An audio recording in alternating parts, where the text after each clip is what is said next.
नमस्कार, रात के 8 बज चुके हैं। मैं हूं आपके साथ अमन चोपड़ा।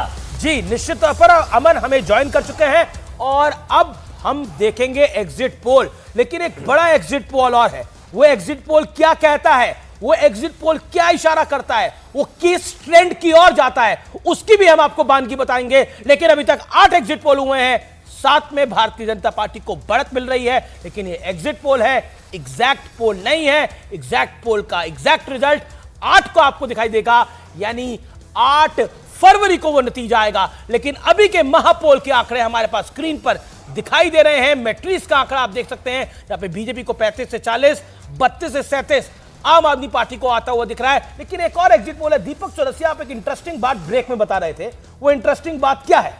मौलाना साजिद रशीदी, हम सब जानते हैं, टेलीविजन डिबेट्स में आप उनको देखते हैं, हमारे साथ आते हैं। भारतीय जनता पार्टी, आरएसएस और बीजेपी के धुर विरोधी हैं। ऐसा कोई धुर विरोधी मतलब कट्टर विरोधी। अब आप बात मत खोलिए, मैं अमन चोपड़ा से जान लेता हूं। अमन चोपड़ा, साजिद रशीदी आपको लगता है अगर वोट करेंगे तो किसकी तरफ वोट करेंगे? क्या लगता है? साजिद रशीदी किसकी तरफ वोट करेंगे वो तो मेरे ख्याल से बताने की जरूरत ही नहीं है। किसकी तरफ? साजिद बीजेपी के पक्ष में कर सकते हैं क्या? नहीं, वो तो अभी हम आप खुलासा करेंगे मेरे ख्याल से। नहीं, आपको लगता है बीजेपी के पक्ष में? कभी नहीं कर सकते, बिल्कुल नहीं कर सकते। नहीं, सतीश के सिंह, आपको लगता है साजिद रशीदी बीजेपी के पक्ष में वोट कर सकते हैं?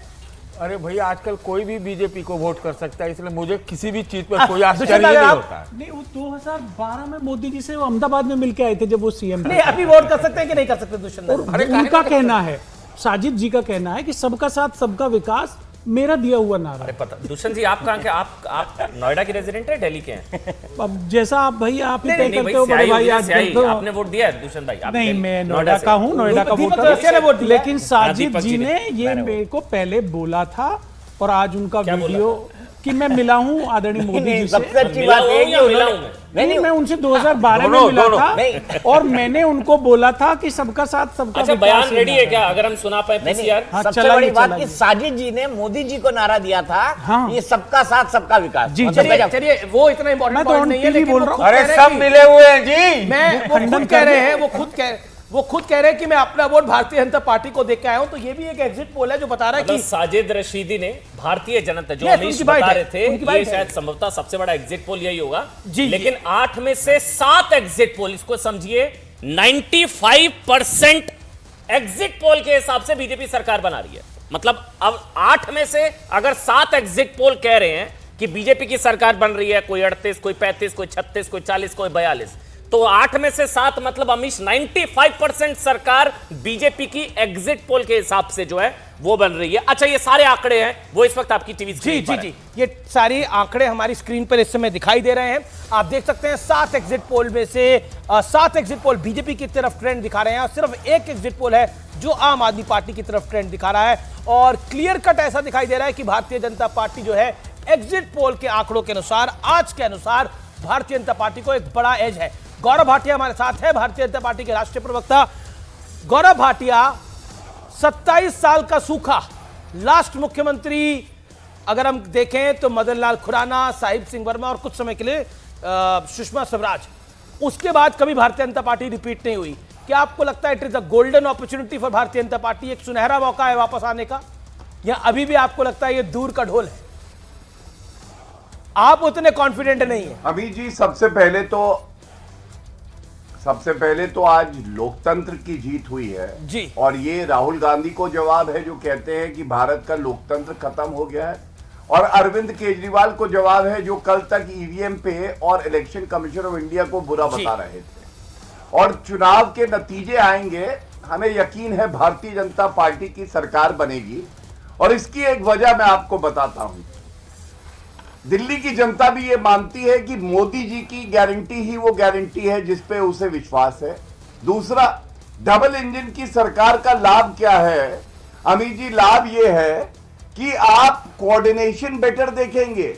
आप भूल गए शायद, अरविंद केजरीवाल मुख्यमंत्री रहते और गणतंत्र दिवस की परेड से पहले तैयारी चल रही थी और धरने पे बैठे हुए थे, अपने वादों को पूरा नहीं किया। और अभी जो जानकारी आ रही है, और हंसिए का मत, मैं बड़ी गंभीरता से बता रहा हूं, अरविंद केजरीवाल बता रहे हैं आपके कार्यकर्ताओं को कि सारी फाइलों को गायब कर दो, क्योंकि अरविंद केजरीवाल को भी खबर है कि भाजपा की सरकार आ रही है। शीश महल घोटाला, शराब घोटाला, बस का घोटाला। अच्छा, कांग्रेस ने कितना घोटाला, लाभ पहुंचाया? ये सारी अगर ये फाइलें वो एग्जिट गायब पोल है कराना तो चाहते हैं। कांग्रेस ने कितना लाभ पहुंचाया आपको? आपको लगता है कांग्रेस कितना बड़ा फायदा दे रही है आपको? गौरव भाटिया। अमीर जी देखिए, मैं आपको एक बात जरूर बताऊंगा। ये जीत जो है हमारे कार्यकर्ताओं की है, जिन्होंने रात दिन एक कर दिया। और देखिए हमारी लीडरशिप, मोदी जी ने किस तरह से इसे एक चुनौती को स्वीकारा और मेहनत करी। अमित शाह जी ने, वीरेंद्र सचदेवा जी ने, तमाम नेताओं ने।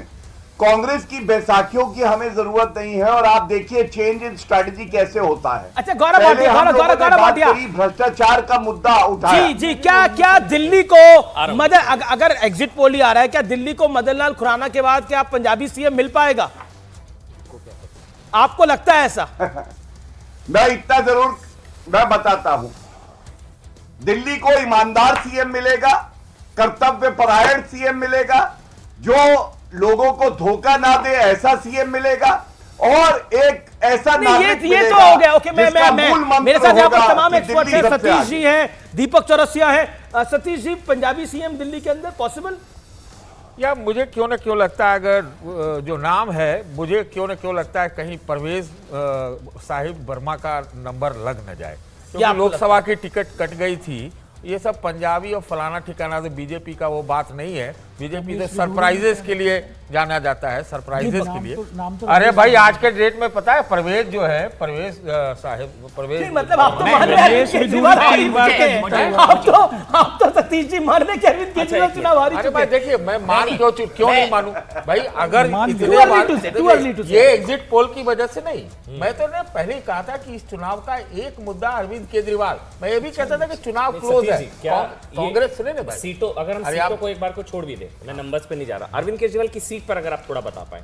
ये भी कहा जा रहा है केजरीवाल की सीट खुद भी फंसी हुई थी। देखिए, या मैंने संभवतः फंसी हुई है। आप अपने चैनल से लगता है बेखबर है। मैंने आपके चैनल पे पहले ही कह दिया कि एक आप पार्टी वाले ने बताया कि खतरे में है सीट अरविंद केजरीवाल की। ये सतीश जी ने बोली बात। ठीक है। मैं एक सहयोग बताना चाहता हूं, मुझे नहीं पता, एग्जिट पोल के ट्रेंड बता रहे हैं कि भारतीय जनता पार्टी आ रही है।